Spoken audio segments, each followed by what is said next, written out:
Baik, perkenalkan nama saya Anggadi Irawan dengan NIM 231505174. Di sini saya akan membuat tugas video UAS keterampilan berbicara bahasa Indonesia. Halo, apa kabar? Selamat datang di channel gue, tempat gue cerita tentang pengalaman gue sebagai trader. Gue udah trading lebih dari 5 tahun dan gue mau share ilmu dan tips buat kalian semua. Trading itu seru banget guys. Karena apa? Karena kalian bisa dapetin duit dari naik turunnya harga aset seperti saham, forex, komoditas, dan kripto. Tapi trading juga membutuhkan pengetahuan, skill, dan disiplin yang oke. Banyak orang-orang yang mencoba untuk trading tanpa siap-siap dan akhirnya malah buntung.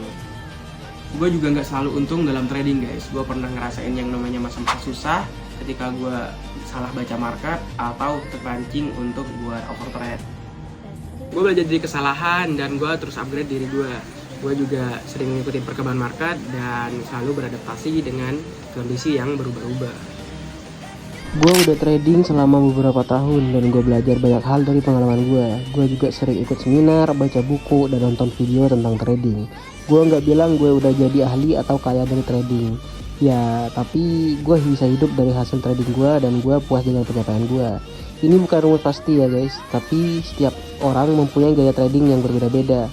Tapi semoga dengan yang gue saranin ini, beberapa hal ini bisa bikin kalian terinspirasi dan termotivasi untuk belajar trading lebih serius.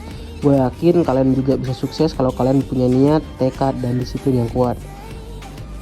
Buat yang belum tahu apa itu trading tuh terbagi menjadi banyak macam ya. Cuma di sini saya akan menjelaskan 3 macam currency yang dipakai kebanyakan orang untuk trading. Yang pertama adalah trading forex. Trading forex adalah transaksi jual beli mata uang dengan menggunakan mata uang lainnya. Dalam trading forex, pasangan mata uang seperti Euro USD, GBP USD, atau USD GPY diperdagangkan di pasar. Pasangan ini mencerminkan nilai satu mata uang terhadap mata lainnya. Yang kedua adalah trading saham. Trading saham adalah transaksi jual beli saham suatu perusahaan dengan tujuan untuk mendapatkan keuntungan. Dalam trading saham, trader bisa memilih saham yang ingin ditransaksikan, misalnya BUMN, saham blue chip, saham LQ45, dan lain-lain. Nilai suatu saham dipengaruhi oleh faktor ekonomi makro ataupun mikro. Dan yang terakhir adalah trading kripto. Trading kripto adalah transaksi jual beli aset kripto, yaitu aset digital yang menggunakan teknologi kriptografi untuk mengamankan transaksi dan mengontrol penciptaan unit baru. Dalam trading kripto, trader bisa memiliki aset kripto yang ingin ditransaksikan, misalnya Bitcoin, Ethereum, Ripple, dan lain-lain. Nilai suatu aset kripto dipengaruhi oleh permintaan dan penawaran di pasar, atau supply and demand, serta faktor lain seperti regulasi, inovasi, dan sentimen. Trading forex, saham, dan kripto memiliki perbedaan-perbedaan dalam hal jam operasional, volatilitas, likuiditas, biaya risiko, dan strategi. Trader harus memahami perbedaan-perbedaan ini sebelum memutuskan untuk bertransaksi dengan salah satu jenis aset tersebut. Semoga penjelasan ini bisa membantu kalian semua yang belum paham. Pertama, gue punya tujuan yang jelas. Gue trading gak cuma buat have fun atau cari thrill atau buat kaya dadakan.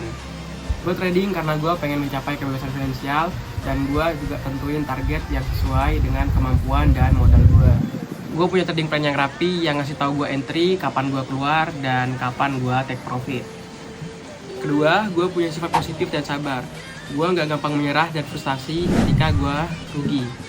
Gue anggap rugi itu adalah biaya untuk belajar, dan gue ambil hikmah yang gue bisa cari di situ. Gue juga nggak terlalu seneng atau sombong ketika gue untung. Gue tetap humble dan gue tahu kalau market itu selalu berubah-ubah, dan gue harus siap buat hadapin tantangan baru. Ketiga, gue punya kedisiplinan yang tinggi. Gue selalu ngikutin rencana trading gue dan gue nggak pernah ngelanggar aturan yang gue bikin. Gue nggak terpengaruh oleh emosi, opini orang lain, dan berita-berita yang nggak jelas. Gue juga nggak tergoda buat trading terus-menerus atau ngambil resiko yang nggak perlu. Gue selalu menjaga keseimbangan antara trading dan kehidupan pribadi gue. Keempat, gue punya mentalitas yang terbuka dan mau belajar. Gue nggak ngerasa udah tahu segalanya dan merasa si paling tahu.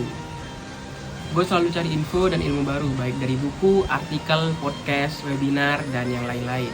Atau bahkan dari trader-trader yang lebih berpengalaman. Gue juga selalu review kinerja trading gue, dan gue selalu cari cara untuk menutupi kekurangan gue dan mempertahankan kelebihan gue. Itu dia beberapa hal yang gue lakuin sebagai trader.